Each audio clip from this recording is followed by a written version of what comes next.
Fidelity les ofrece el mundo a dos velocidades. ¿Conservador?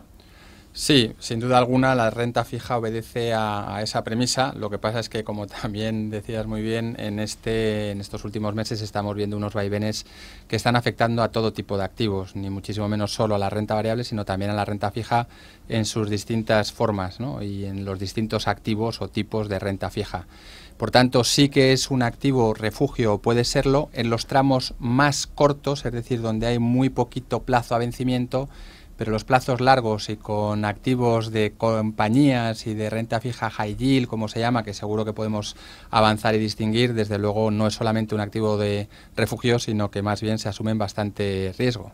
Bueno, yo creo que es un aspecto, es un activo clave a la hora de diseñar una cartera. La renta fija debe jugar un papel importantísimo, pero depende mucho del tipo de inversor al que nos estemos dirigiendo. Es decir, un inversor conservador, probablemente una parte muy importante de su cartera debe estar invertida en activos de renta fija, de deuda pública y de deuda pública de lo que se califica hoy en día. Hace poco eran muchos los países AAA, pero hoy en día ya son pocos, con lo cual para un inversor conservador, renta fija de emisores públicos, de países soberanos, con un rating AAA, para lo que pueda servir eso, que como vemos últimamente no duran mucho, ¿no? Quiero decir que hay muchos tipos de renta fija y creo que eso es importante distinguir entre cuáles son los conservadores y cuáles no lo son tanto.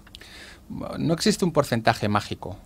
Yo insisto en que un inversor muy conservador que no quiera perder nada de patrimonio, que simplemente quiera conservar su patrimonio, nosotros en Tresis entendemos conservar el patrimonio como batir a la inflación, es decir, preservar el poder adquisitivo. Entonces podríamos diseñar una cartera con un 90%, un 95% incluso de renta fija de deuda de países soberanos y, lógicamente, si hablamos de un inversor español, que es principalmente a los que nos dirigimos, pues tendríamos que añadir a lo mejor un poquito de deuda pública, perdón, de renta fija privada, es decir, emitida por empresas que dan una rentabilidad pues un poquito mayor a la que da la deuda pública emitida por Alemania, y así podríamos ir incrementando el porcentaje. Pero como digo, un inversor conservador, pues un 85, un 90%. Un inversor agresivo podría dedicar un 10% a invertir en todo lo contrario, en renta fija, pero emitida por países, por ejemplo, emergentes, o incluso renta fija emitida por compañías, lo que nosotros calificamos como high yield, emitida por empresas, puede ser investment grade o no investment grade, es decir, lo que sería high yield, que darían rentabilidades o que podrían dar rentabilidades pues 3, 4, 5% por encima de lo que es la deuda pública. Fácil de entender por el apellido. Gubernamental, pues emitida por países. Corporativa, emitida por empresas. ¿Cuál es la diferencia? El riesgo, pero también volvemos un poquito al principio de la conversación. En estos últimos meses hay renta fija corporativa que tiene mejor rating o mejor calificación que aquella emitida por muchos países, incluyendo la renta fija española, ¿no?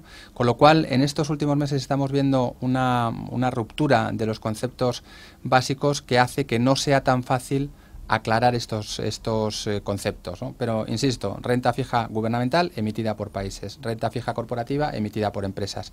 Dentro de las empresas no es lo mismo comprar o invertir en bonos emitidos por una compañía de primer nivel, con un cash flow asegurado, con una facilidad para recapitalizarse, etcétera, etcétera, que hacerlo en una empresa pequeñita que tiene pocas capacidades para acudir a los mercados a pedir dinero. Pues hablamos precisamente de empresas, normalmente puede ser de países, y en ese caso hablaríamos de países, lo que se han venido a llamar países emergentes, es decir, aquellos que no tienen una calificación, que no tienen unos balances o activos fundamentales o tipos fundamentales, variables fundamentales, como puede ser cosas que ahora todo el mundo tiene muy claro, ¿no? Como es la deuda sobre el PIB o lo que es la inflación, todas estas cosas. High yield puede ser de países o puede ser de empresas. Si hablamos de países, como digo, países normalmente emergentes con unos tipos mayores. Si hablamos de empresas, pues también, como decíamos antes, empresas que no tienen una calificación crediticia, empezarían a partir de la triple B, y eso simplemente se traduce en mayor rentabilidad, mayor tipo al que los inversores le prestan a cambio de un tipo mayor para conseguir mayor rentabilidad.